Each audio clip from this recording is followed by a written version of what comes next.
Today, we have what I think is the perfect ND filter, and if you're new to this channel, I've reviewed a ton of them. My whole livelihood as a content creator relies on ND filters practically every day. So we will be reviewing the new GOAT of ND filters, and I'll give you all the recommendations on what ND filter to buy in 2026. But first, what actually makes the perfect ND filter? A few things. First, it needs to be polarizable. Essentially, what that means is the ND filter needs to be able to spin completely freely. And the reason for this is basically variable ND filters, the nature which they are made, are also polarizers. For example, if you're shooting cards, you can cut out glares, which is very handy. The second reason why polarization is important is because when you're shooting, no matter what type of ND filter you have, there's always a vignette. You can change where the polarization is and kind of hide the vignette at the top and bottom of the frames to get you a more pleasing horizontal video. Here's an example of how vignetting or polarization affects the sky, and obviously you want to be able to change that. If your ND filter can't spin freely, you can obviously unscrew it a little bit and you can change the polarization, but that's not ideal because you don't want to unscrew your lens off, for example. Secondly, I have determined the best level of ND is 1 to 9 stops. If your ND filter can cover that whole range, you are covered everything from prime lenses, f4 lenses, f2.8 lenses. I do think this is the perfect level of hybrid shooting. I've mentioned in the past 3 to 7 stop ND filters are great for f2.8 lenses, and they are, but there is an awkward time where after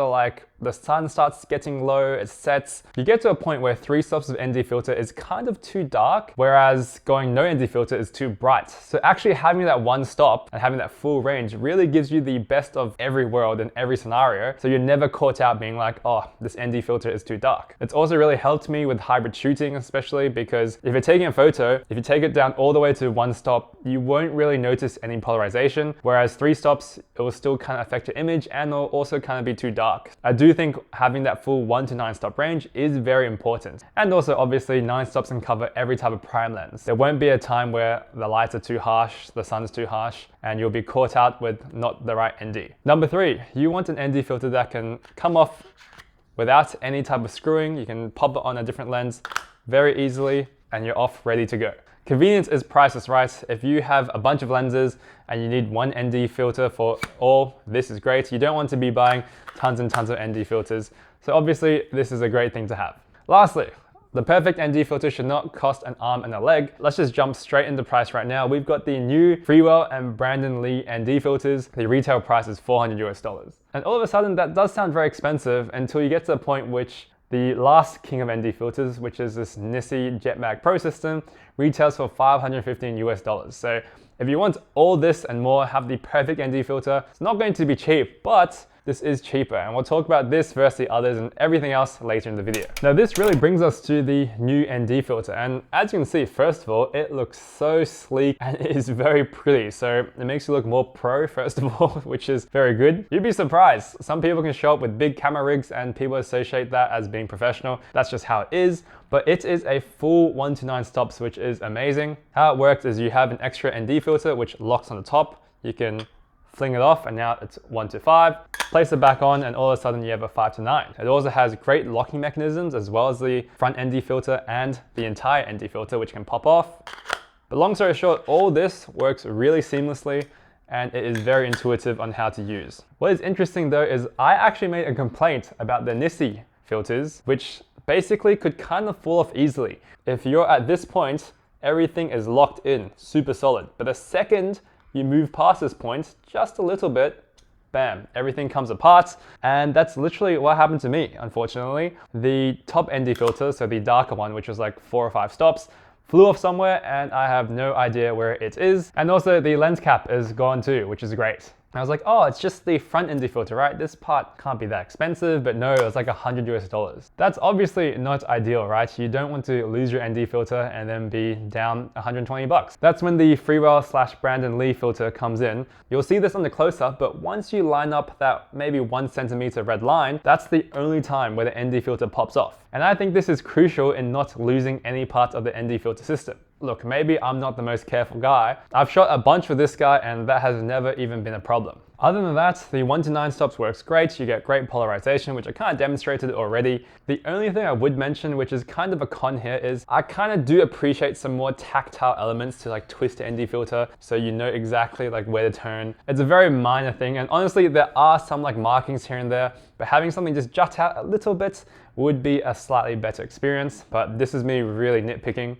So addressing actual ND filter performance, we're talking vignetting, color shifting, and I'm only going to really compare this to the Nisi Jetmag Pro filter because these two ND filters are in a class of their own compared to every other one. There is a slight color shift, I believe, on this Brandon Lee filter. It's very minimal. I think it gets a little warm. You go to 5 stops and then it kind of fixes itself once you put the extra ND filter on. It's not bad at all, and I do think it's fairly negligible. If your whole team is filming on the same ND filter, it doesn't really matter anyway. If you're a solo shooter, it definitely doesn't matter. And even if you're in a team, your colorist can fix and standardize all the footage fairly easily, in my opinion. I think the Nisi does have some slightly better color performance. It does look like the photo of the wall I took earlier, but again, these aren't scientific tests, and the point is they're all very close and I all think they are fairly color accurate. Maybe the Nisi by a smidge, but don't quote me on that. In the real world, as a shooter and filming on so many ND filters myself, color accuracy has never really affected my images at all, especially when you can barely tell the difference. Now, vignetting is a bit more interesting. I would say they are fairly on par. It could even look a little better on the 5-stopper. Obviously, I lost the extra ND on the Nisi filter, unfortunately, because it fell off. The more ND filters you put on, the more vignettes you have. And at 9 stops, it does get a bit intense, but the reality is every ND filter at 9 stops will have some vignetting. My personal standard is as long as the vignetting is good at 24mm, then it's passable, and this is definitely passable. Wide angle lenses, you're just going to have to live with it. You're going to have to do some extra correction and resolve. You're going to have to twist the ND filter to make it look more pleasant. Now let's address the worst thing about this Brandon Lee ND filter, and it's the criminal pricing of this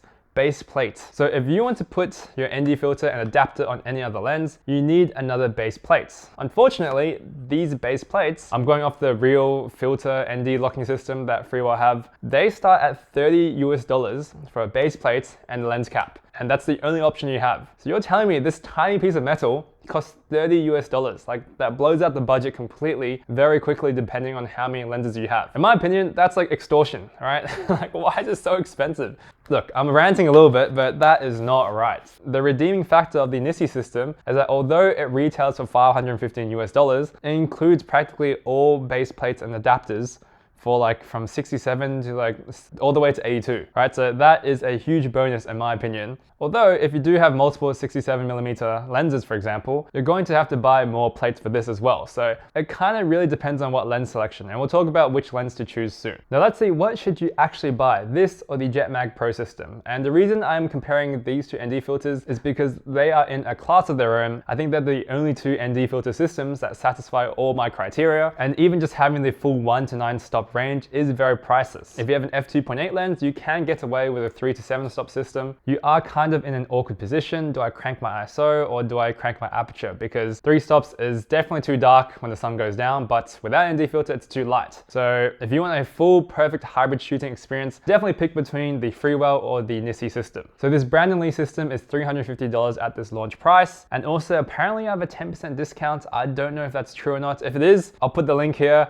and I wish someone was paying me to make this video, but unfortunately not. I think this system is actually superior to the Nisi system. If it's a tiny bit more, maybe like $50 after all the base plates, I think it's still worth justifying this ND filter system. Not having it fall off is priceless, and there's like so many times where I use the Nisi kit where my ND filters accidentally fell off. This is a $500 thing accidentally falling off, which is not ideal. Now the truth is, not everyone needs this Lamborghini of ND filters. No one needs a full 1 to 9 stop range. Another ND filter, the Freewell locking system, does also offer a 1 to 9 stop coverage, but I don't really like that one that much because the second ND filter, I don't know why. Maybe I'm just not getting it, but it takes me ages to try and like lock the ND filters on. It's not as intuitive as this, which kind of annoys me. So that's why I'd recommend this over that. I'm actually using it right now in this lens. If you don't actually want an ND filter system, that can quick release off any lens, I would really still recommend the Haida filter. It's a 3 to 7 stop, has full polarization, you can twist it all day long. It's lived religiously on my 70-200, which I think is a match made in heaven for that ND filter. Would definitely recommend that. It's also way cheaper.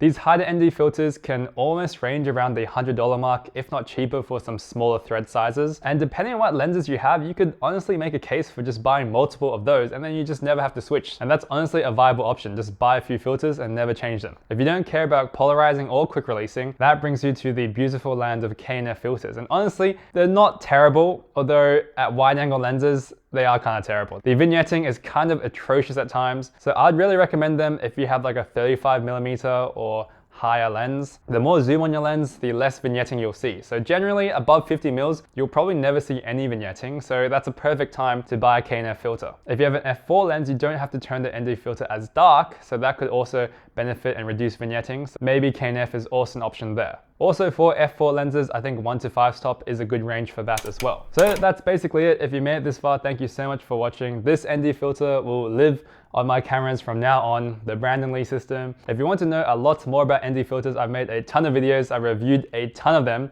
Check them out here, but this I will say is now the new GOAT, and I will definitely be using it a lot. See you in the next one.